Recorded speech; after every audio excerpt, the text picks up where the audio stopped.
अभी आज तो सबसे पहले आप लोग जो हमारा चौथा स्तंभ है उनके नॉलेज में डाल दिया गया है। इसके बाद में हम लोग आज हमारे अध्यक्ष जी आएंगे, उसके बाद में हम प्लानिंग करते हैं इसमें क्या किया जाए, क्योंकि ये बहुत गंभीर मसला है। मैं रात को 12-12 बजे तक अपने दरवाजे पे खड़ा रहता हूँ और रात के 12-12 बजे तक मेरे से लोग मिलने आते हैं। आप पता कर सकते हैं, 12 बजे 1 बजे भी आप मुझसे फ़ोन से बात करेंगे तो मैं फ़ोन उठाता हूँ।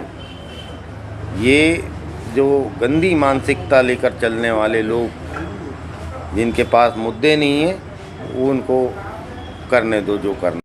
देखिए, जिला पंचायत अध्यक्ष भी बना मैं, आप पता करिए। जिला पंचायत अध्यक्ष बनने के बाद मैंने अपने किसी सदस्य को अपना या पराया नहीं माना।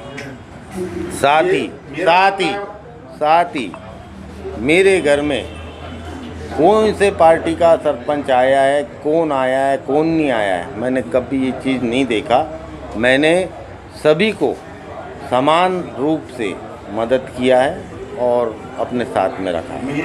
आयोग में हम लोग ज़रूर आज इसकी शिकायत करेंगे और मैं इंतज़ार कर रहा हूँ संजय भैया की। लेकिन ये समाचार आपके माध्यम से पहुंच जाए कि कांग्रेस पार्टी इस तरीके के बयानबाजी में शांत नहीं रहेगी और हमारी महिलाओं को, हमारे आदिवासी महिलाओं के सम्मान में थोड़ी सी भी ठेस पहुंची तो हम इसका जवाब बहुत बड़े रूप में देंगे, ये पक्का है। देखिए, चुनाव का समय है। चुनाव में सभी लोग अपने अपने स्तर पे, अपने अपने क्षेत्र पे चुनाव प्रचार पे लगे हुए हैं। मेरे ख्याल से संजय भैया भी आज हमारे अध्यक्ष जो है वो आज आएंगे, उनके नॉलेज में भी ये चीज़ है।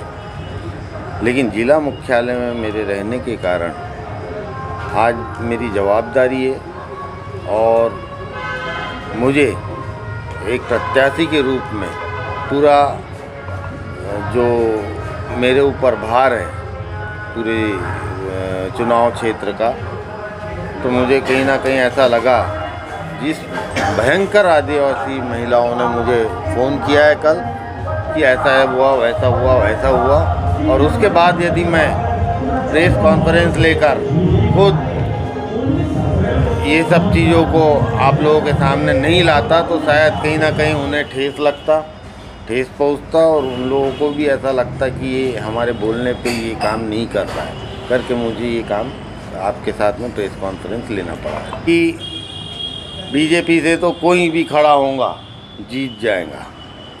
यानी इनको हमारे जिले के भाजपाइयों को सांसद नहीं चाहिए, उनको अपने क्षेत्र का विकास नहीं करना है, उनके पास सिर्फ एक ही नाम है, मोदी के नाम से हमको चुनाव लड़ना है। जबकि एक सांसद को मुख्यालय में रह के अपने ज़िले की परेशानियों को और इसको ज़िले को कैसा डेवलप करे वैसे आदमी को चुनना चाहिए, क्योंकि जिसकी सोच होगी वो ही डेवलप करा सकता है अपने ज़िले को। और इनका जो सोच है कि यहाँ से ये भी खड़ा हो गया, वो भी खड़ा हो गया तो भी जीत जाएगा, मैंने सुना है, यानी इस शब्दों में सुना है कि मैं अभी आप लोगों के बीच में नहीं बोलना चाह रहा हूँ, तो ये ठीक नहीं है। ये फ़ोटो विधानसभा के पहले की है। देखिए, पर्सनल संबंध होते हैं, विधानसभा 4-5-6 महीने पुरानी। ऐसा नहीं है कि प्रहलाद पटेल जी से मेरे संबंध नहीं है, मेरे संबंध है, घर आना जाना है और पारिवारिक संबंध है। लेकिन राजनीति में वो अपने बीजेपी के हिसाब से चलते, मैं अपने कांग्रेस के हिसाब से चलता हूँ। मैं भी 3 दिन पहले भी मिला, मेरे आमने सामने मिल गए मल्लिकार्जुन में, तो मैंने नमस्कार चमत्कार लिया। लेकिन ऐसा नहीं है कि अगर जब मोदी जी और राहुल गांधी भी आमने सामने आएंगे तो एक दूसरे से नमस्कार करेंगे, एक संस्कार होते हैं। मैंने हमारे गौरीशंकर बिसेन जी के भी साथ में मेरी फ़ोटो वायरल की है लोगों ने। कमलनाथ जी और हमारे गौरी बहू की भी फ़ोटो वायरल हुई है बहुत सारी। शिवराज सिंह चौहान जी की और हमारे दिग्विजय सिंह जी की। ये सब फ़ोटो आना ये कोई बड़ी बात नहीं है, एक संस्कार होते हैं। मैं तो मानता हूँ पार्टी में सिर्फ चुनाव तक महसूस करो, उसके बाद में सिर्फ क्षेत्र के विकास के लिए आप क्या कर सकते हैं उसके बारे में सोचें। वही तो निंदनीय चीज़ है। वैसे मैं आपको बता दूं, एक मुख्यमंत्री का कार्यक्रम होता है तो हज़ारों की संख्या में लोग जमा हो जाते हैं, बिना बुलाए जमा हो जाते हैं।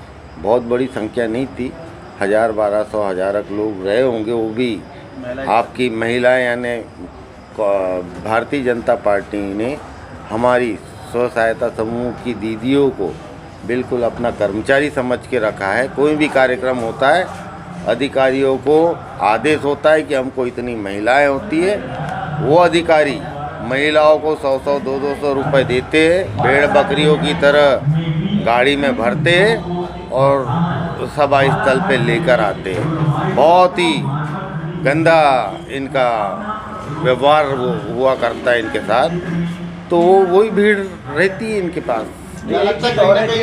देखिए, कल जो मुख्यमंत्री जी आए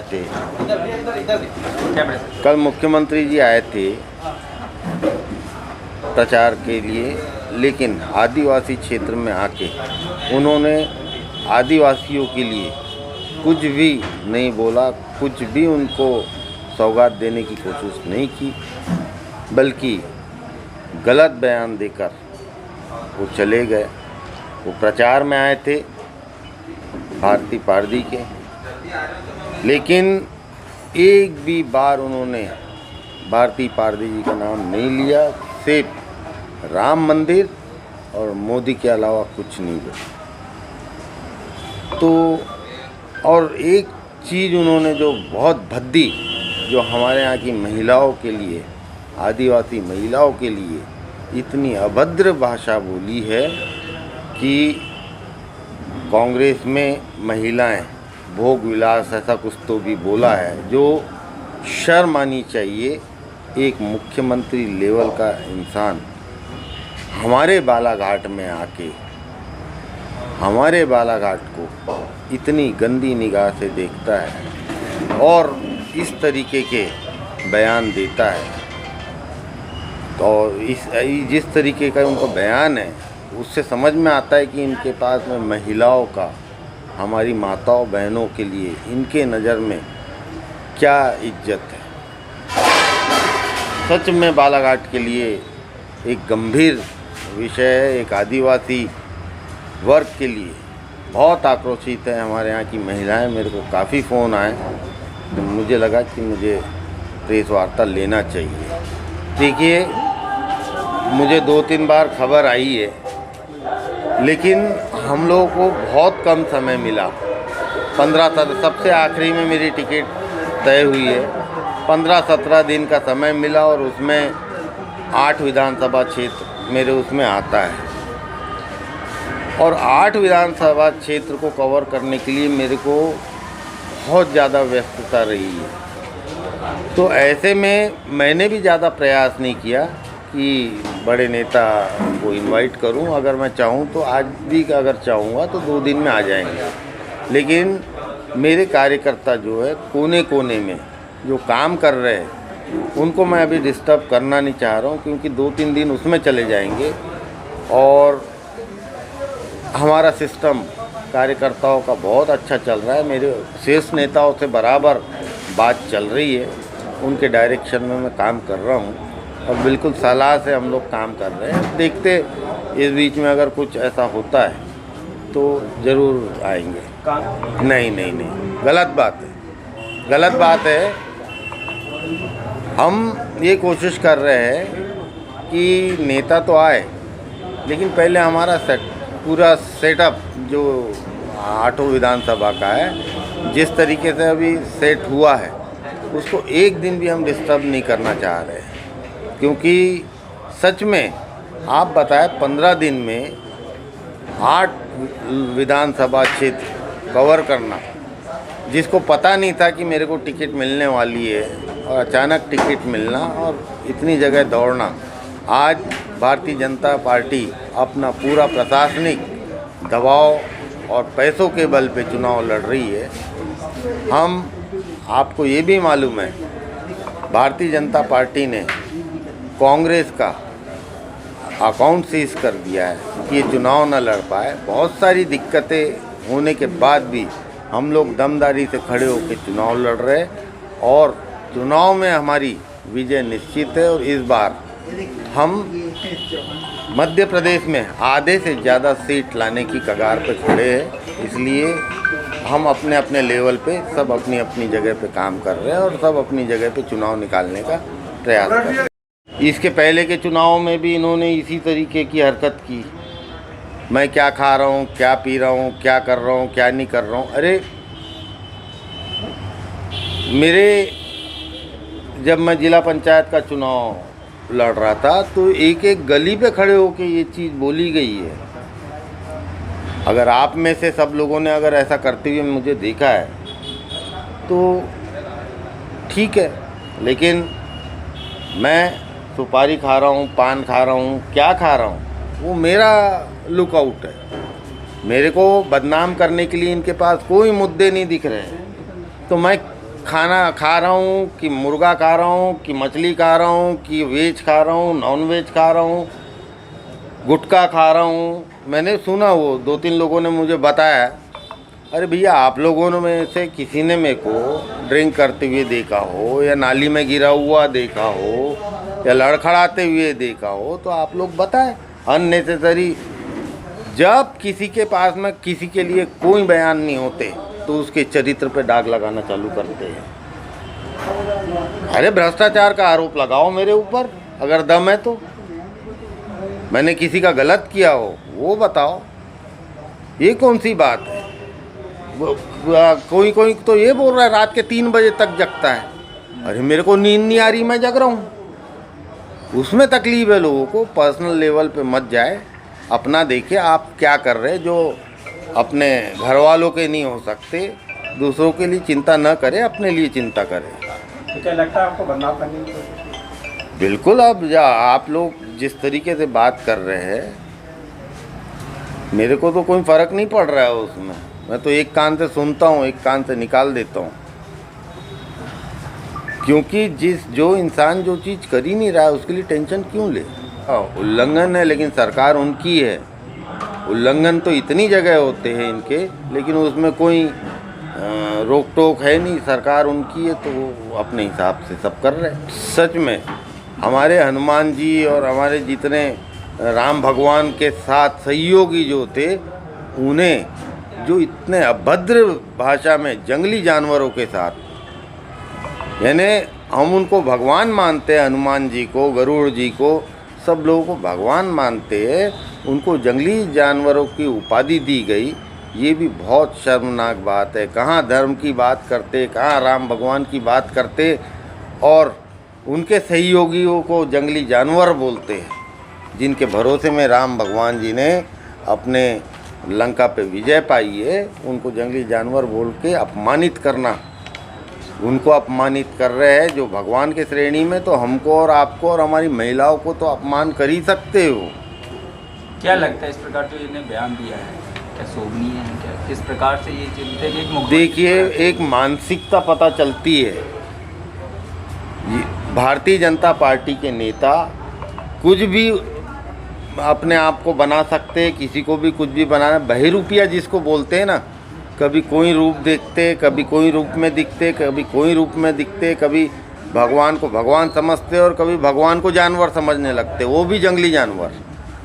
यानी जंगली जानवर बोलने का मतलब है जिसको कंट्रोल में नहीं कर सकते। यानी हमारे यहाँ पालतू जानवर रहते वो तो कंट्रोल में रहते, ये तो सीधा जंगली जानवर की उपाधि दे रहे हैं। तो और इसके अलावा ये तो मुख्यमंत्री जी का है, मोदी जी आए हमारे यहाँ। देखिए, टिकट मांगने का अधिकार हर कांग्रेसी को होता है। एक कांग्रेसी होने के नाते मैंने भी टिकट मांगा था, मैंने विधानसभा की भी टिकट मांगा था, लेकिन किस्मत से मुझे इस बार टिकट मिल गई है। तो मुझे नहीं लगता, क्योंकि वो कांग्रेस में तो है नहीं। प्रयास कर रहे थे, पहले वो कांग्रेस में आ जाते, उसके बाद में प्रयास करते तो शायद टिकट मिल जाती। भारतीय जनता पार्टी घबराई हुई है, उन्हें लग रहा है कि यहाँ की सीट हम हारने वाले हैं, क्योंकि हमारे कार्यकर्ताओं में इतना जोश है। कोने कोने में हमारे कार्यकर्ता चार्ज होकर काम कर रहे हैं, जिसको देखकर वो दहशत में। मैंने सुना हूँ 5-5 मंत्रियों को यहाँ उतार दिए। तो ये घबराहट है उनकी कि उन्हें 5-5 मंत्रियों को यहाँ उतारना पड़ रहा है। यहाँ मुख्यमंत्री, प्रधानमंत्री सब आके जा रहे हैं। तो कहीं ना कहीं उन्हें ये पता है कि ये हमारा क्षेत्र सबसे कमज़ोर है और ये सुधरने वाला है नहीं। सिवाय इसकी जय, उसकी जय, उसकी जय, उसकी जय, लेकिन हमारे आदिवासियों को, हमारे क्षेत्र की जनता को कोई ऐसी सौगात देकर नहीं गए या ऐसा कोई कमिटमेंट नहीं किया है जो हमारे डेवलपमेंट के लिए है। अब की बार, अब की बार, अब की बार, बस इसके अलावा कुछ नहीं था। यहाँ की बालाघाट ज़िले की जनता बहुत आक्रोशित है। रहा दूसरी बात, राम भगवान की बात करते हैं। मैंने इस चुनाव तक हम लोगों ने कभी अपनी होशियारी नहीं बताई कि हमने ये किए या वो किए या वो किए। आपको बता दूं, राम मंदिर जो अयोध्या में बना है, वहाँ पे भी मेरी ईंटें लगी है। मैंने भी वहाँ के लिए चंदा दिया है, उसकी रसीद है मेरे पास में। पहल करके बिना उनके बोले, जैसे ही यहाँ पे वो चंदा जमा हो रहा था, सबसे पहले बिना बोले सम्मानजनक जितना मेरे से बन पड़ता था उस राम मंदिर के लिए सहयोग मेरे द्वारा दिया गया है। राम मंदिर बनाने में मेरा भी उतना ही हाथ है जितना मोदी जी का है और भाजपा वाले बता रहे हैं। दूसरी बात, मैं पूछना चाहूँगा भारतीय जनता पार्टी वालों से, जो राम मंदिर का नाम ले लेके वोट मांगने की कोशिश कर रहे हैं। मेरे राम भगवान इष्ट देव है। मेरे परिवार ने, आप जाके देखिए बड़गांव किरनापुर में, वहाँ मेरे परिवार द्वारा मंदिर बनाया गया है और उस मंदिर का ट्रस्ट बना के उसकी देख रेख करने के लिए 42 एकड़ ज़मीन उस राम मंदिर ट्रस्ट को मेरे परिवार द्वारा दिया गया है। एक भी भारतीय जनता पार्टी का नेता मुझे बता दे जिले का जिसने 1 एकड़ भी ज़मीन राम मंदिर ट्रस्ट या राम मंदिर के नाम से दिया हो, या राम मंदिर अपने स्वयं के पैसे से बनाया हो। मैंने स्वयं के पैसे से 3 मंदिर बनाए हैं। मैंने इतनी उम्र में अपने पैसे से 3 मंदिर बनाए हैं। एक मंदिर अभी 2 साल पहले बना के तैयार हुआ है किरनापुर के ग्राम आकोला में। वो भी 2-3 गांव के लोग मेरे पास में आए, उनको मंदिर बनाना है, तो मैंने बोला कि मैं मंदिर बना के दूंगा। तत्काल उस मंदिर के लिए मैंने ज़मीन खरीदी और वहाँ मंदिर बनाया शिव जी का। तो ये भक्ति और राम भगवान और जिस मुद्दे पे ये वोट मांग रहे हैं, वो मुद्दा इनके पास में कोई डेवलपमेंट के मुद्दे नहीं है। सिर्फ लोगों को भावुक करके, धर्म को फैला के, हिंदू मुस्लिम करके ये अपने वोट लेना चाह रहे। बाकी इनके पास कोई मुद्दे नहीं है, क्योंकि पूरा टाइम मैंने स्पेशली इतनी व्यस्तता होने के बाद कल मोदी जी का पूरा भाषण देखा। उनके पास में चिट्ठी में लिख दिया गया यहाँ कौन कौन से मंदिर है, उसकी जय, उसकी जय, उसकी जय, उसकी जय। लेकिन कोई भी हमारे नौजवान युवकों को, अशिक्षित बेरोजगारों के लिए या हमारी महिलाओं के लिए ऐसी कोई चीज़ नहीं बोली। 3100 रुपये का धान देने की बात हुई थी, न उसके लिए कोई बात हुई, न 2700 के गेहूं की बात हुई, न 450 सिलेंडर की हुई, न 3000 रुपये हमारी बहनों को देने की बात हुई थी, उसकी भी बात नहीं हुई। समझ में नहीं आया कि ये कार्यक्रम किस हिसाब से है?